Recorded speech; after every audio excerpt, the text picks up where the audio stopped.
fin de semaine passée, vous avez vu mon vidéo avec Milo. J'ai pas eu le temps de vous parler beaucoup. Parce qu'avec Milo, ben, c'était sa première fois. Il était agité un peu dans le kayak. Ça a super bien été. Au début, il était super curieux. Bien entendu, il essayait de faire la même chose que les pagaies ou les pelles. C'est donne écoute. Puis, en fait, en faisant ça, il y a eu un bon coup qu'il est passé par-dessus bord. Heureusement, j'avais bien fait mes devoirs. J'avais un truc pour le repêcher en kayak que j'avais jamais essayé. Ça m'a permis de l'essayer. À un moment donné, quand Willow va être plus habitué, je vous montrerai le truc en détail. Mais en gros, ça consiste à, quand le chien est dans l'eau, qui veut revenir en kayak, son premier réflexe, c'est de venir s'accrocher au bord avec ses deux pattes. Quand il vient avec ses deux petites pattes d'en avant s'accrocher au bord, on donne une bonne poussée sur la nuque. Ça fait en sorte que ça pousse un peu son nez vers le fond du kayak. Donc son corps a tendance à vouloir basculer. Le réflexe étant de prendre ses pattes dans l'arrière puis de venir s'agripper. En poussant sur sa nuque, ça lui permet de le faire. Donc, à un moment donné, quand Willow sera plus habitué, que je puisse filmer avec lui en kayak, je vous montrerai. Là, pour la semaine dernière, c'était tout pour lui. Ça aurait été pour lui demander de faire attention au cellulaire et de se gérer en kayak. C'était beaucoup de nouveau. Il était excité. Ça a super bien été par contre. Ça lui a brûlé vraiment beaucoup d'énergie. Là, il va rester à lui apprendre à rester assis en kayak. J'ai réussi une couple de fois pour des belles sessions de pagaie là, qui m'a permis de faire un bon tour avec lui. On a quand même fait 1 heure de kayak. Si vous regardez le serpentin du GPS quand j'ai fait du kayak avec lui, vous allez pouvoir voir que j'ai tourné en rond beaucoup. Je suis restée surtout pas très loin de la berge parce que je savais pas trop comment il allait réagir. Je voulais m'assurer qu'on se mette pas ni un ni l'autre en danger, bien entendu. Parce que je suis une bonne nageuse, mais je tiens quand même à mon équipement, je tiens quand même à mon cellulaire. Si en kayak on chavire, je veux pas, c'est pas tout qui flotte dans le bateau. Moi qui m'appagaie, pas pire. Mais la bouteille d'eau, le cellulaire et tout le reste, c'est un peu moins. Là, ce soir, il n'y a pas de vent, mais il y a beaucoup de vagues sur le lac. Donc, j'espère que ça bouge pas trop dans la caméra. Moi, je la vois beaucoup bouger, mais on va voir après coup ce que ça va donner. Donc aujourd'hui, on paillait, on est entre chien et loup. Le paysage est merveilleux. Le ciel est beau. On a un beau ciel plein de couleurs.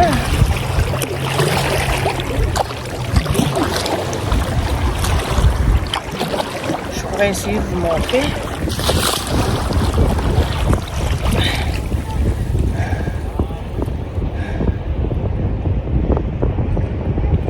On va pas très bien.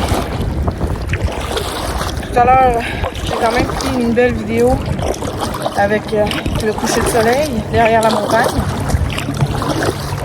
Donc on va pouvoir voir un peu ce que ça donne. Je sais pas si on voit à la caméra les couleurs un peu dans le ciel.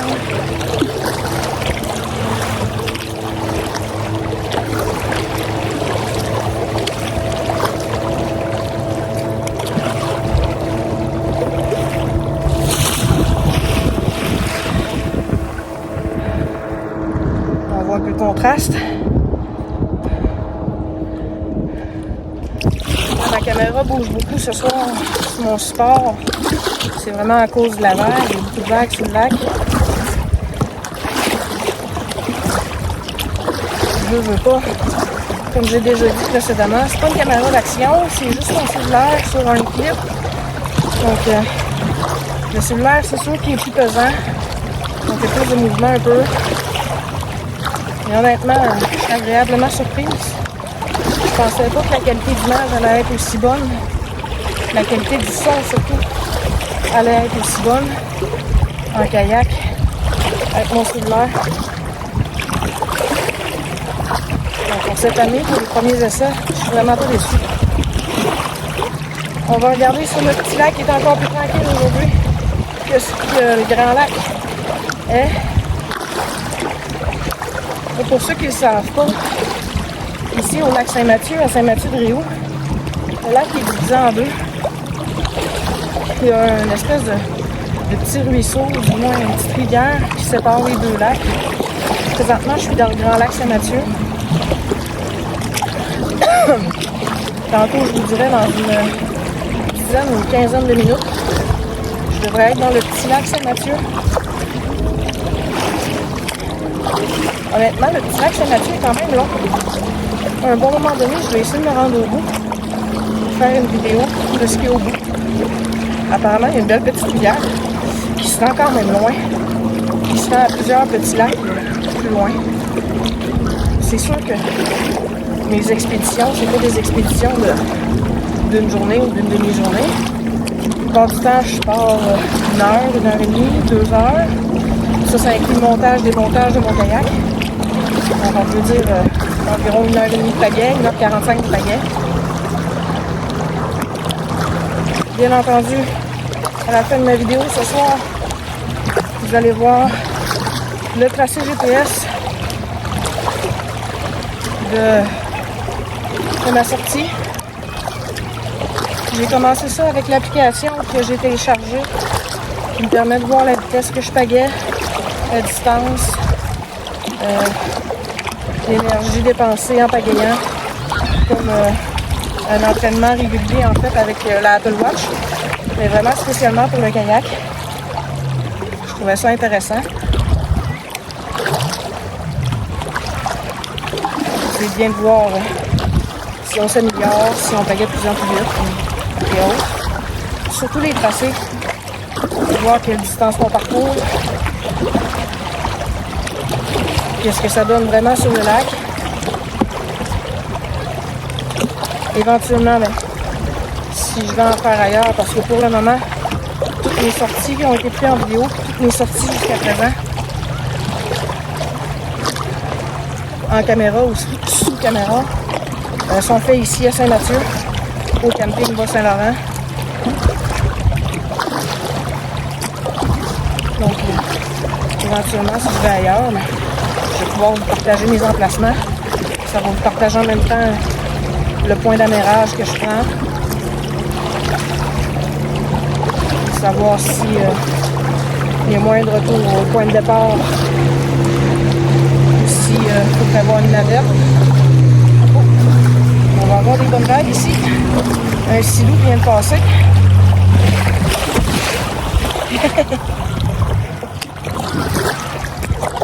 Ça fait toujours des bonnes vagues. Donc c'est ça.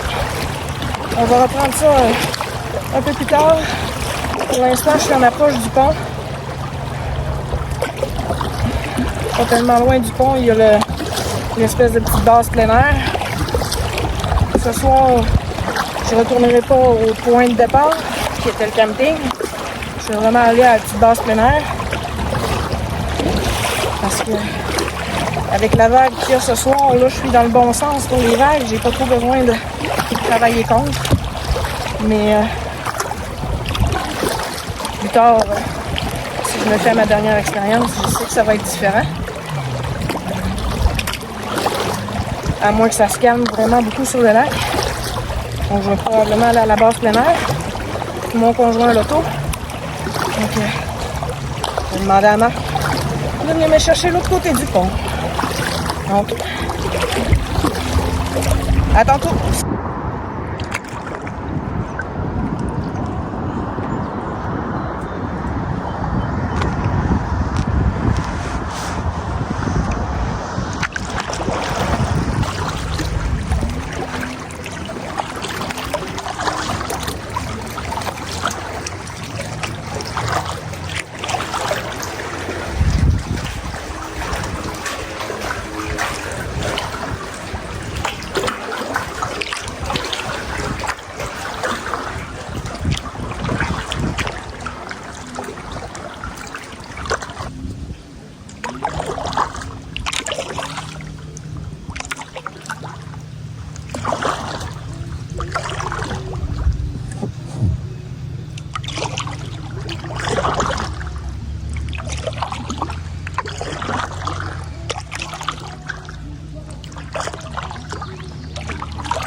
petit lac Saint-Mathieu est beaucoup plus tranquille que le grand lac.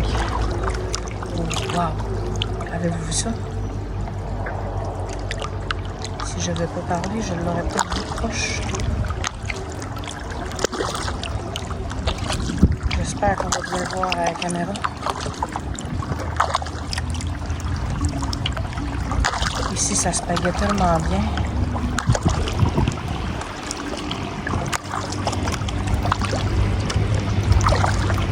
Oh, un petit poisson qui vient de sauter.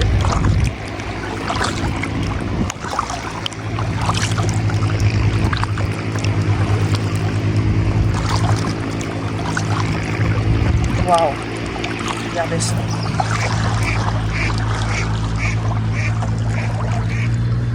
De ce côté-ci, on a le merveilleux ciel avec le lac qui est juste splendide. De l'autre côté, j'avais une belle envolée de canards.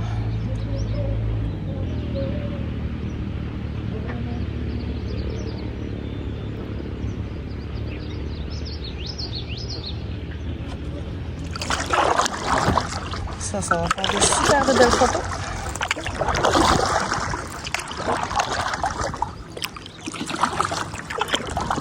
Ici, on va aller voir.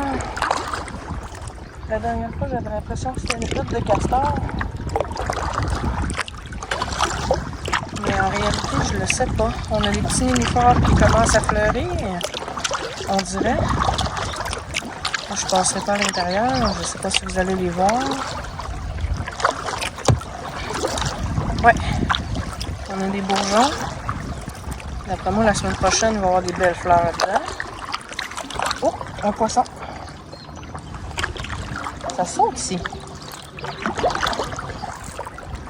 Et voilà, je sais pas si vous allez voir, mais ici, ça ressemble à une hutte de castor. Du moins, le bois qui y est a été travaillé par des castors, juste par la façon que ça semble avoir été coupé. Et là, je veux pas aller trop près. Je veux pas nuire aux beaux nénuphars qu'on a là. Voir si on va les voir fleurir dans quelques semaines. S'il y a des castors là, ben, je veux pas les ranger par là. De toute façon, là, on continue notre visite. Ici, on a des espèces d'herbes hautes. Je sais pas comment ça s'appelle en fait.